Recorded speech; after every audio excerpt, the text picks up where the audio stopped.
and we're going to continue on, and we got some questions here. One of them, which is, I have a hard time grasping the concept of final decree, Qadr in Islam. Qadr in Islam. Several ways. I mean, this can never be a short conversation, as you know, predestination. If God already knows what I'm going to do, how is it my fault? If God is all-powerful, then I'm not really doing anything. Somebody else. And if someone has a hard time understanding that, you know, if it's the first problem, if God's under complete control, then I can't be held responsible. If somebody was having a conversation like that with me, the first thing I'd do is slap him. Why'd you slap me?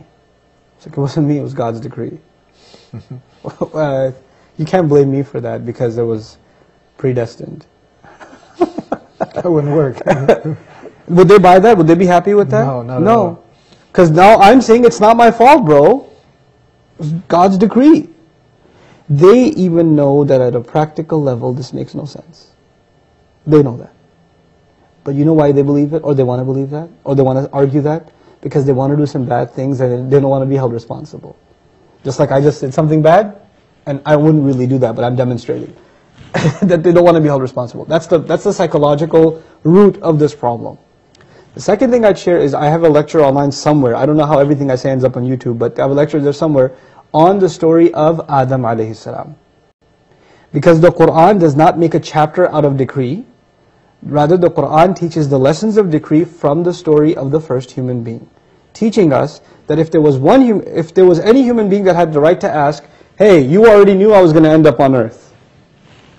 What do you mean I ate from the tree as punishment, I got to go on the earth? You already knew all of that. If there was any human being who could have argued God's decree is entrapment, who could it have been? Adam alayhi salam. We learned the solution to this problem in the Quran from Adam alayhi salam, and his story says that a careful study of his story little by little is very important. And at the same time, you know what Shaitan said? Oh, you planned this whole thing against me. You made me slip. So the one who says God decreed me to slip is who? The devil. The devil. The one who says I was the one who was wrong. رَبَّنَا ظَلَمْنَا أَنفُسَنَا. We wronged ourselves. Not God wronged us, we wronged ourselves. If He doesn't forgive us and show us mercy, we'll be from the losers. The one who admits his own fault is Adam.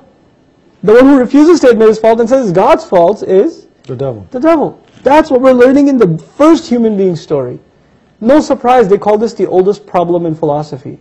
The devil wants to continue his failure, he wants to inject that virus into us. It's the oldest problem in philosophy because that's Shaitan's problem. Predestination was Shaitan's problem, you know. We were with our brother Chris, and I don't know if you remember, and he asked the same question to you. We were having lunch, and you gave an analogy, a story. Can you share that with us? Do you remember that? Sure, I remember the A and the B. Yes, the two lists in a party. Yes, I can share that analogy with you.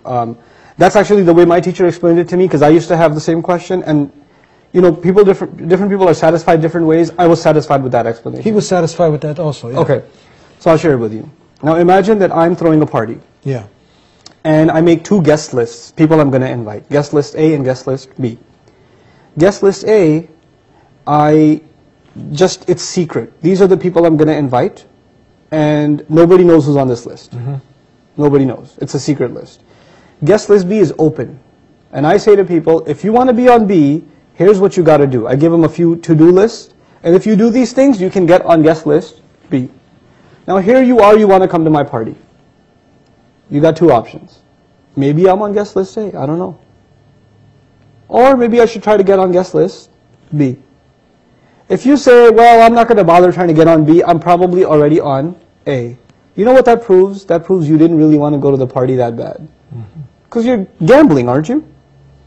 But if you say, you know what, maybe I am on A, but maybe I'm not. But I really want to go to this party. What should I do? Whatever tasks there are to guarantee my spot on guest list B. This is basically how guidance works, predestination works. Allah decides who's going to go to hell and who's going to go to heaven. There's a secret list. But there's also an open list. Do this, this, this, you get on guest list A. And there's some people Allah will decide to guide, they're over here. Amazing thing, you get to the party, guess what you realize? Your name is actually on both lists. And all the people who signed up on B were already on A. And all the people that didn't sign up for B weren't on A either. Meaning Allah mysteriously guides some people, but those are the people that do the right things anyway. Allah mysteriously decides some people don't deserve guidance. Well, you know what? They're the ones who actually don't do anything to deserve guidance anyway. So both of those things, in philosophy you could say it's God's will and human effort. They come together in Islam.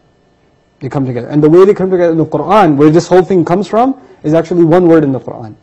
It's in the Fatiha. Iyaka nasta'een. We say the word Iyaka nasta'een, which translates your help we seek, or only your help do we seek. I'm sure you've heard that translation before. The word nasta'een in Arabic is important here. Different kinds of asking for help. I'll very quickly explain. If I had a flat tire, and I sit in the car listening to the radio, you walk by and say, hey buddy, could you help me change the tire please? I'll pop the trunk for you. And I sit in the car while you're changing my tire. That's asking for help, but that's a pretty retarded way of asking for help. Now imagine I had a flat tire, I got out myself, I pulled out the jack, I'm trying to crank up the car, but I'm not strong enough. You walk by and say, hey Eddie, you look like you work out, come on, help me out over here. I put effort in, and then I asked you for help. That's called nasta'een. Asta'inuka, I'm putting effort in already, and now on top of that I'm asking you for help. You know what we learned from that? The only time you and I have a right to ask Allah for help is when we do what first? Put effort in. If we don't put effort in, we have no right to ask God for help. This is what Allah does over and over and over again. The companions go all the way to the Battle of Badr.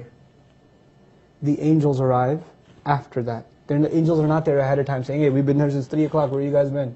No. You got to make the effort first, then the help arrives. What happens with Ibrahim a.s.? He's thrown in a fire first, then it's cooled. Human effort first, Allah's help later. But both of those things come together. And that's essentially what predestination is. Once you put the effort in, Allah's decree is that you will be guided.